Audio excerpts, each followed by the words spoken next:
Yo, what's going on, everybody? Welcome to another installment of BrickWall Reviews. I'm Dave, and tonight I'm so excited about this because I was going to review this film sooner than this, actually, but then I found out this year is a very special year for said film because it's the 25th anniversary. Well, what film am I talking about? It is the 25th anniversary of one of the funniest, and I do mean, matter of fact, not even one of the funniest, the funniest, right? Because I'm hard pressed to try to find a Disney movie that's funnier than this. Funniest Disney animated film of maybe even all time. In the most one of the most slept on films, right? And it's a film that's getting more attention as time, especially this year, has gotten a lot more attention, and it's been getting some attention in the past couple of years. I watched it once last year, and I was excited. I was like, "Yo, I forgot how great this movie was." The movie I'm talking about, y'all, is The Emperor's New Groove. It is the 25th anniversary. As a matter of fact, a couple days ago was the 20 at the time of this recording. A couple of days ago, it was the official 25th anniversary of The Emperor's New Groove. Matter of fact, that movie, if I'm not mistaken, it might have actually been. Hold on, I gotta check because let me see. The Emperor's New Groove. I should have got a T-shirt. The Emperor's New Groove came out on come on, December 10th. So 11 days ago. Wait, right? 11 days ago? 11 days ago, at the time of this recording, was the official 25th anniversary of The Emperor's New Groove. It came out December 10th, 2000. I remember the trailer for this movie. I remember when it was coming out. As I always tend to do, remember these things.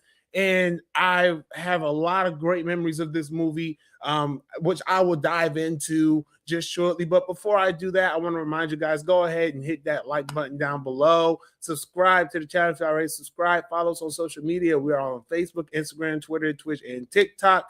All those links are down there on the little ticker on the bottom. So make sure you go ahead and find us on social media, show us some love.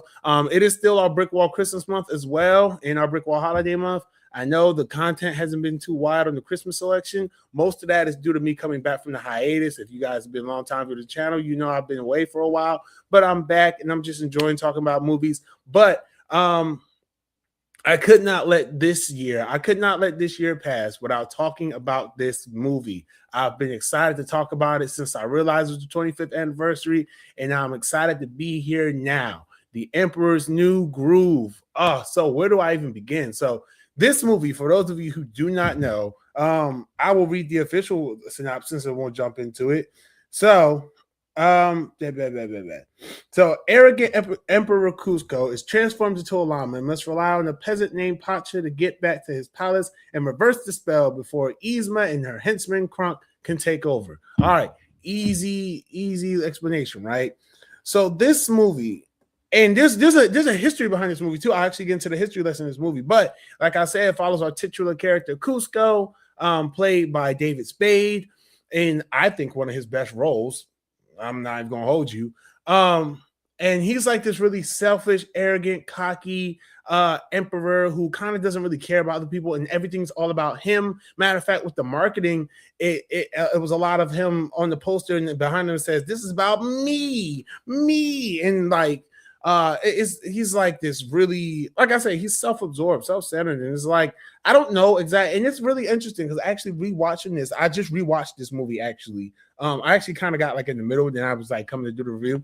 But like I kind of want to know what the people in the village kind of thought about Cusco, right? Because we're presented with this guy who we obviously know is such a jerk. And Yzma kind of didn't. Yzma, who's played by Eartha Kitt, the late great Eartha Kitt. It's like was Yzma technically kind of right? Like, even though she was gonna be much better of a leader at all, it's like, what was the leadership distinction between the two, right?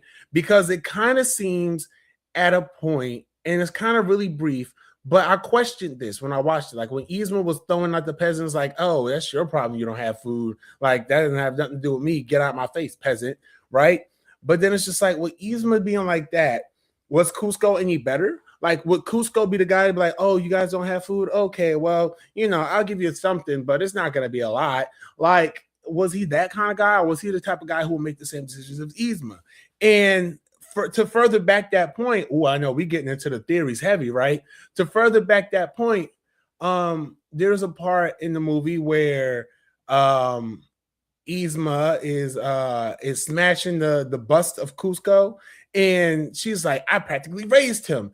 And then she was like, how can you turn out like that? I practically raised him. And Kronk's like, yeah, you kind of tell. Like, it's like, and so that kind of makes you think, like, what, like I said, again, what is Cusco like as a leader? And I know this movie isn't the type of deep character study. This is a goofy, irreverent, wacky, off the wall comedy that I don't think needs the depth.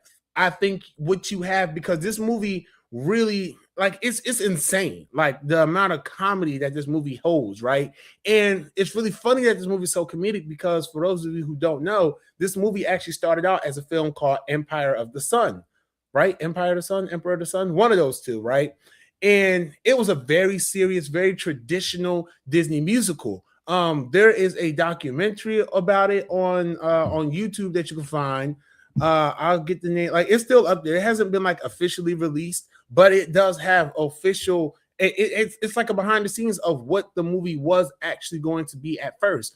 And this movie, I mean, the fact that this movie actually even exists, like, for real, I know we can say this about a lot of movies, but the fact that this one exists as is truly a miracle. Like, it started off as the serious traditional Disney musical. Yzma had a villain song. It was a lot more grounded. You were more sympathetic towards Cusco. Cusco wasn't such a jerk. He wasn't an a-hole, but it was he wasn't an a-hole or anything. He was just this really good. I don't know how to describe. I'm not gonna say he was a good person, but he wasn't as much as an a-hole. And the songs were completely different. Like, it was an entirely different movie that they planned on producing. I'm trying to find the name of the title. That's why I kind of like stunned it a little bit. Let me see. Can I find the name of the? Hold on. Emperor's New Groove original story. Let me see. It was Kingdom of the Sun. And let me see. The documentary is called The Sweatbox. That's what it's called. The documentary is called The Sweatbox. You can find it on YouTube. You can check it out. It's actually a really good look into what this movie could have been and the production troubles that this movie had in general. This movie was pretty much like, it was getting to a point in production where you don't want to turn back, where you shouldn't turn back, where you should just be making the film that you set out to make. And it had a complete overhaul. And they only had like this limited amount of time to get it done. And then the marketing for this wasn't so strong at all. It was like, it's crazy. Watch that documentary. The Sweatbox is a really good documentary. And I really should have thought about reviewing that, or at least talking about it a little bit more in depth before I did this review. But again, I do recommend that you watch that, though. If you are a fan of The Emperor's New Groove, if you love this movie, even if you just so much as like the movie, right, you should definitely check out the Sweatbox documentary if you can find it on YouTube. It is a really good insight, not just to the making of this movie, but the making of animated films in general. And it kind of gives you, as somebody who loves Hollywood and is a self-proclaimed cinephile, and I love behind the scenes things. I love seeing how things come together to make a movie, because there's a quote that says, every movie that gets made is a miracle, right? So I love watching things like that. I used to love behind the scenes documentaries, and this one is like, it was one of the best watches I've had. And it should have been released, but obviously Disney wasn't really trying to officially release this documentary. So definitely check it out. So that's my review on The Sweatbox. You should watch The Sweatbox. And it gives you a greater appreciation of The Emperor's New Groove, honestly. And with Disney doing live action remakes, I feel like they should do not even a remake. They should make a live action version of the original story of this, because there's no way you're ever going to remake The Emperor's New Groove and make it even half as good as what it was.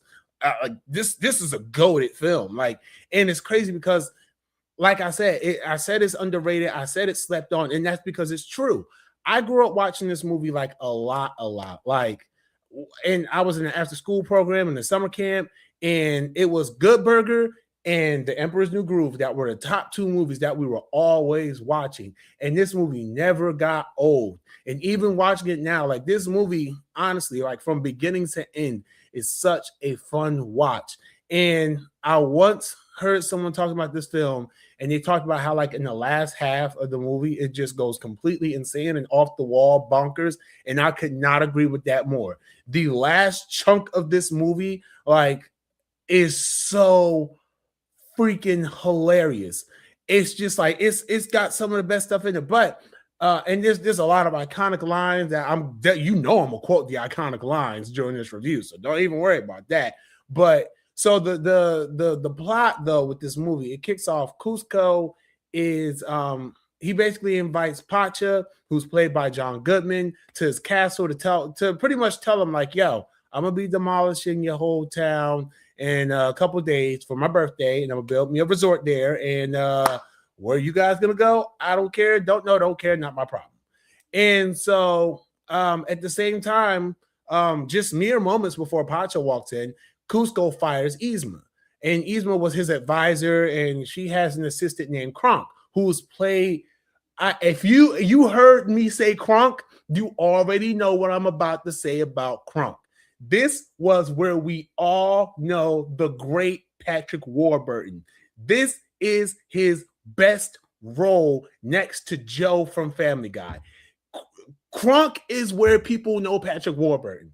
If you're my age, you only know Patrick Warburton from Kronk and Joe from Family Guy. Okay, and it was really Kronk, because Kronk was our introduction to the genius level talent of to the great talent of Patrick Warburton. Like, this Kronk was the guy. That this dude was so funny, and it's like Kronk and Yzma really are like the best pairing of villains. Like, they and I'm not even gonna say I'm saying villains loosely, because Kronk's not really like a villain, so to speak. He's just the henchman, and their dynamic is just genius. I love it so much.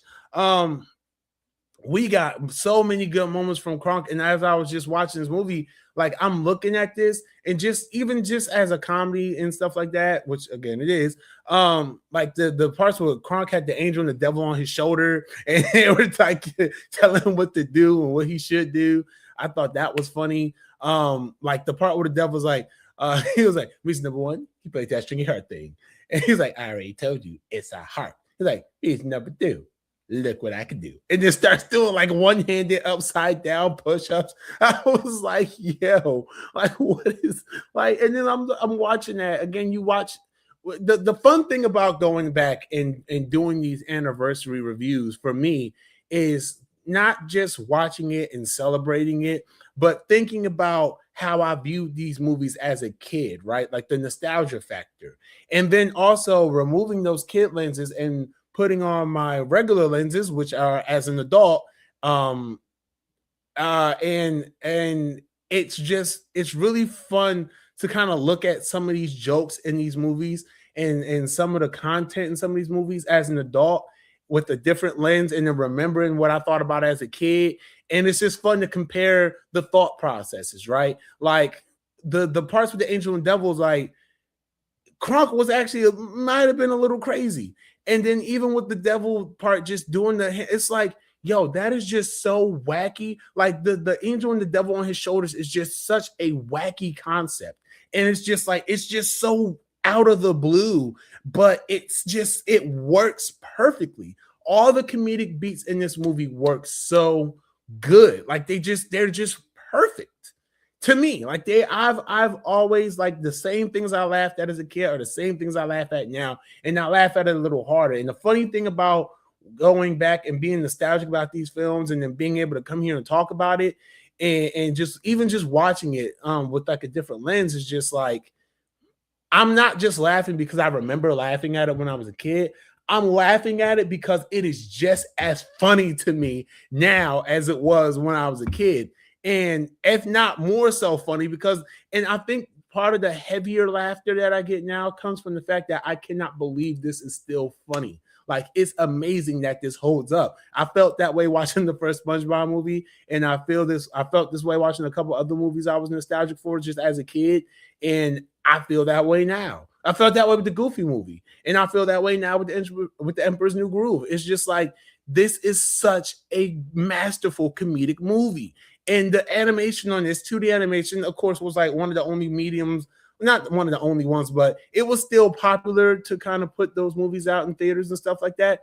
And this one was just like, I watched it. I remember I watched it when I last year, and I was just like in awe of how wonderful this film looked to me, and just how it felt. Because that was my first time actually watching it in so long. It looked like a fresh movie. I had the light down. I had my TV up. So I got a nice size television, maybe, probably. And just watching it, with the lights off, movie theater atmosphere and stuff like that. I was like, yo, I would love to just. I don't think I saw this one in theaters, actually. I don't think I saw this movie in theaters. So I was like, yo, I would love to see it. And I think they did a 25th anniversary re-release. I either wasn't privy to it in time, or I completely missed. Well, yeah, those are like the same thing. So I most likely, I definitely missed it if they did do it. But I would have loved to go into the theaters and see this movie again on the big screen, which would most likely have been my first time. And but I have so many memories of watching this movie. I had it on VHS. Matter of fact, my mom still has the VHS at her house. This is just a gem. This is a gem. This movie is such a gem. So anyway, getting back to the plot of the movie. So he fires Yzma. He's gonna destroy Pacha's village. But in the process of firing Yzma, well, after he fires Yzma, Yzma's like, yo, like I said, she's like, I can't believe this. You know what? I'm going to kill him. She comes up with that plan. But before she does that, she says, oh, you know what I'm going to do? I'm going to give him a potion. I'm going to turn him into a bug. I'll put that bug in a box. Put that box in another box. Mail that box to me. And then when it arrives, I'm going to smash it with a hammer. And then she spilled a poison. Mind you, I just literally just watched this. And I was cracking up at this part too. And she accidentally knocked over some poison into the plant. And Kronk's like, all right, I could just kill him. She was like, oh, I could just do that. Save me on the postage. And it's like, there's just so many fast, snappy, quick jokes with the dialogue. So of course, Yzma then invites Kuzco over to dinner, and they succeed in their plan, or so they thought, because Kuzco gets back up. But not only is he still alive, but he's starting to turn into a llama. And so Yzma tells Kronk to go and kill him. And that's when Kronk sees the angel of the devil on his shoulder and stuff like that. Kronk decides, to save Kuzco before he falls off the waterfall. But in the process, while he's trying to figure out what to do with the body, he drops the body on the Pacha's cart, and that's how Kuzco ends up with Pacha. And Kronk decides to just hide the truth from Yzma, because Yzma's just announcing that Kuzco's dead. And then one of the lines I thought was funniest when Yzma was explaining the death, she goes, "Well, he ain't getting any better." And I'm just like, God damn. She just immediately starts her takeover. And of course, Kuzco is able to talk Pacha. Well, Kuzco and Pacha are able to come to an agreement about getting Kuzco back to the palace so that he can be turned back human. And then maybe Kuzco will help Pacha and not build his resort on Pacha's land, but maybe find somewhere else to do it so that the village people don't have to, because Pacha's the village leader, which is another dynamic they don't really dive into, because you don't really see anybody in the village telling like, oh, hey, Pacha, how you doing? Pacha, hey, buddy, like, you're the village leader guy. Like, hey, Pacha, like, you don't see any indication that Pacha has that title of village leader, but he is referred to as the village leader. Pacha has a family. I forgot his wife's name. Because like his family's kind of like minor in the movie, but again, he has the two kids, and the wife is pregnant with a baby, and his wife is voiced by I always forget her name. I know her voice, but I always forget her name. I want to say it's like Wendy something. Hold on. I'm about to I'm about to. Oh, maybe I'm wrong completely. No. I'm not wrong completely. Her name is Wendy. Oh, I was right. Oh, I was so right. Wendy Malik plays Chicha. Chicha. They got their names. I was about to say Chica, but it's Chicha, who's Pacha's wife. And this was the first time I was introduced to her voice, and I think this is actually why I like voices that sound like that. Now that I think about it, because Chicha was fine. Chicha was fine. Yeah. I didn't think I was gonna be on that type of time, but I am. You know. But yeah. So this movie's fantastic. So I'm gonna keep saying that middle things while I get my thoughts together. This movie's fantastic. So yeah. So Cusco and Pacha come to an agreement of sorts to if Pacha gets Cusco back, Cusco changes his mind about everything. Blah blah blah. So it's pretty much their journey to get back to the palace and everything. And in the meantime, Yzma does find out that Cusco's alive. She's chasing after him to try to kill him and stop him. Cusco does not know that Yzma did that until he finds out that she did. And then like the shenanigans that happen in between are funny. Of course, everybody remembers the part with the squirrel. He's like, and he pops the balloon. He's like, ha! And the freaking jaguars start chasing after him and everything. The part with the bridge, the bring it on, like all that. Like this movie has so many iconic lines from "Boom, baby" to the opening song, the Cusco, what's his name? Like everybody like that. What's it? Pull the lever, crunk. Wrong lever. Like is that there's what other there's so many squeaking squeak right, like there's just so many funny, so many iconic lines in this movie. Honestly, for those of us who watched the movie and grew up with this movie, these lines are iconic. Like these are things that we still say to this day, like no touchy, you threw off my groove, like things like that. Like no touchy was famous, was even more popular after this movie came out. I was there, don't tell me it wasn't.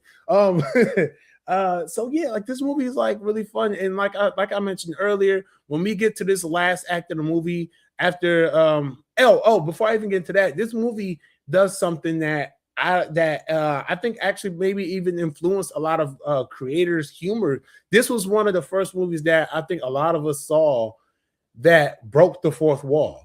And it had like Cusco, he was stopping the movie, he was like right over the movie, he was narrating it, but then like having an influence on the things that were going on in the story at a certain point.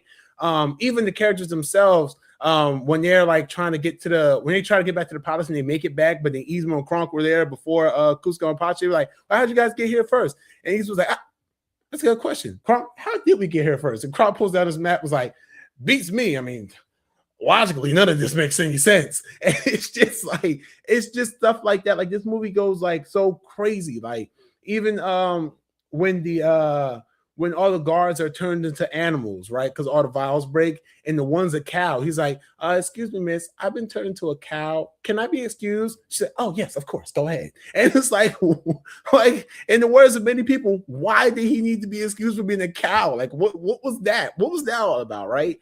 But yeah, no, this movie is like I said, this movie is incredibly funny. There are so many jokes riddled from beginning to end, but I cannot stress enough. My favorite part of this movie is when Yzma turns into the cat and she goes, "Is that my voice? Is that my voice?" And then when he drops her on the trampoline, she's like, "Ah!" Wow!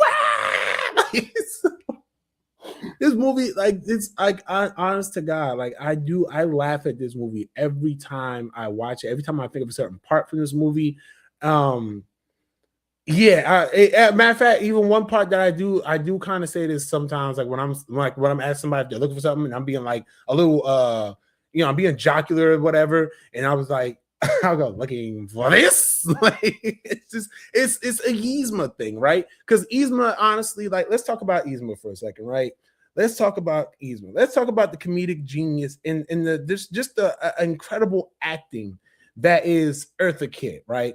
Eartha Kitt, God rest her soul, was so amazing as Yzma. Like, if you thought David Spade was really good as Cusco, and you thought Patrick Warburton was really good as Kronk, if you thought John Goodman was really good as Pacha, no, Yzma, Eartha Kitt as Yzma was one of the most entertaining performances ever. Like, she gave that performance her all. And even when you watch the Sweatbox documentary, you see Yzma giving it, not Yzma, you see Eartha Kitt giving her all to the role of Yzma. Like, you see how much fun she's having. You see how much she's enjoying doing this role. And it's so fun to watch that documentary. And it's so fun that it plays out in the movie the same way. David Spade's performance is amazing. And it's like, this movie is very well casted. And it's really fun. And I love this movie. It's such a great film. And the film was so good that even though it doesn't need a sequel, but it did get a spin-off sequel of sorts called centered around Kronk, called Kronk's New Groove. And I had that movie on DVD. And I gotta say, that was one of the most watched movies I had on DVD as a kid. I might talk about that in the new year. Because I think that might have an anniversary coming up too. But Kronk's New Groove, while it wasn't as funny or as enjoyable as The Emperor's New Groove, obviously it was a direct-to-DVD sequel. I will say one of the best parts of that spin-off movie was the parts with Yzma. And like I said, I'm gonna add that to my review list for next year, and I'll get more in depth with it. But that was a fun spinoff. And then they also had a spinoff series called The Emperor's New School that focused on Cusco being in school. And Eartha Kitt returns for both projects, right? So Eartha Kitt and Patrick Warburton are the only two, and Wendy Malick. They're the three actors. They're the three vocal talents that return for all the Emperor's New Groove, related media, and I think that's really cool. It gives it, just to see, especially with Patrick Warburton and Eartha Kitt being able to continue to play those characters, their chemistry just gets stronger and stronger. And I love that so much.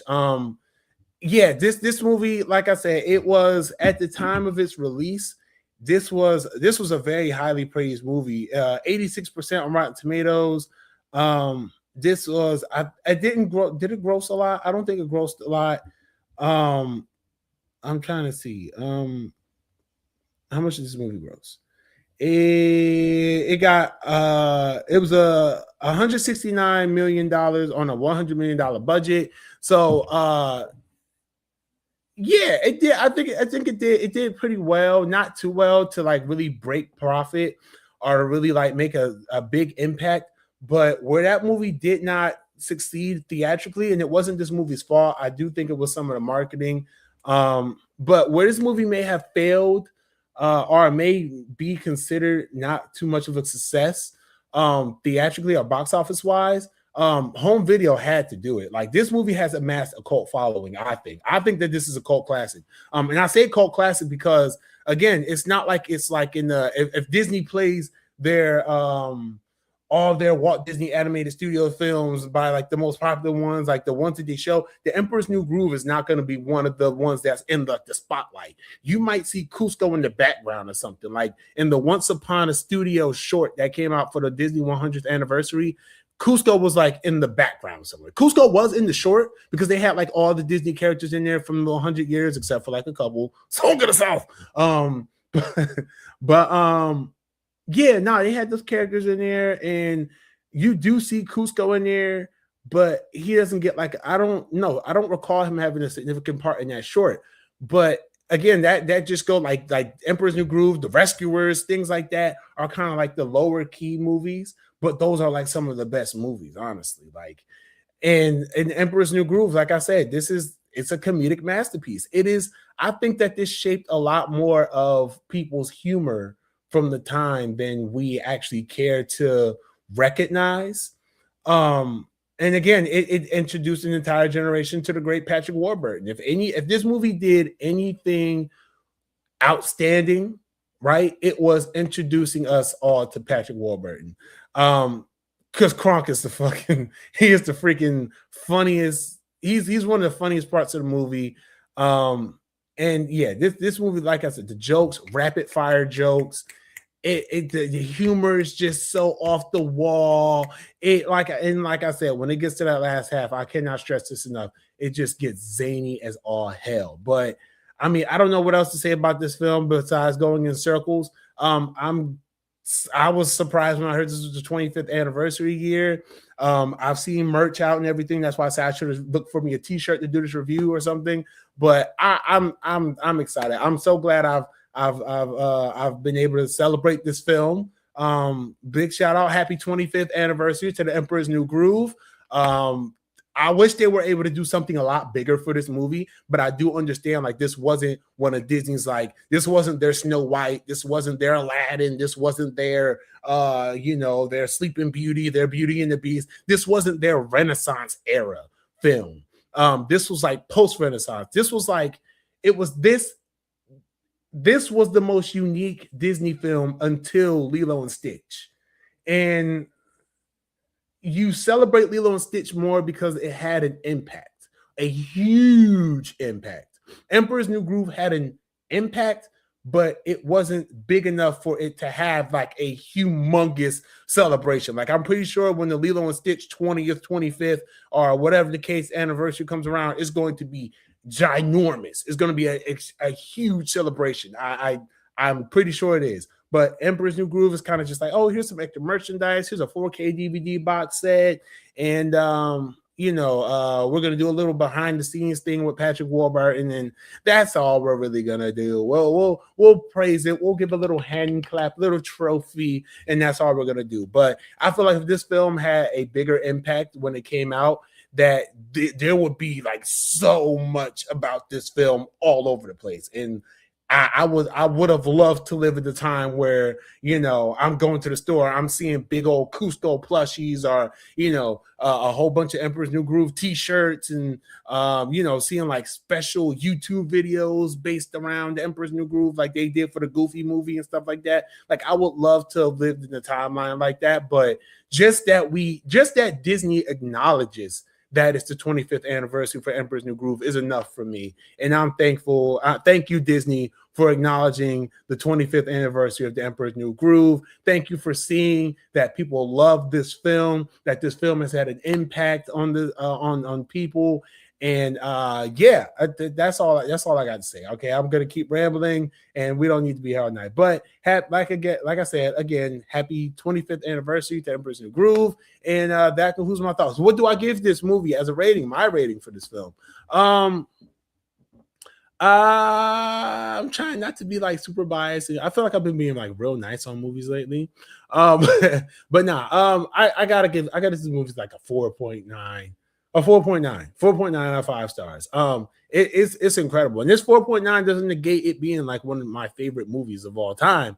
But 4.9 out of 5 stars. It's a great movie. If you want to watch it, it is of course streaming on Disney Plus. Make sure you check it out. And watch Kronk's New Groove and The Emperor's New School if you're into it. All three very comedic, but obviously nothing is beating The Emperor's New Groove, the original as it is. And if you get the chance to as well, make sure you look up the Sweatbox documentary on YouTube.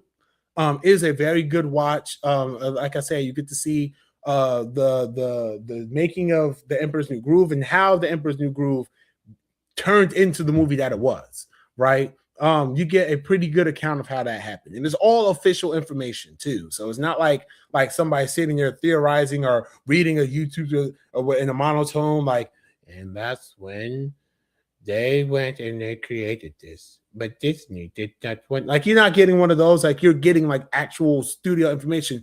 You're getting actual footage of behind the scenes things. You're getting actual information that exists for real, and that was a true story. So check that out. Let me know in the comments down below. What did you think of The Emperor's New Groove? Was this one of your favorite movies growing up? Are you nostalgic for it? If you enjoyed this review, hit that like button down below. If you enjoy any of my content, subscribe. Make sure you check it all out. I'll be trying to pump out some more Christmas reviews before the holiday. But until next time, y'all, be easy, stay breezy, and please, for the love of everything pure in Cusco like. Don't throw off the Emperor's groove. Don't throw off his groove, please. All right. Peace.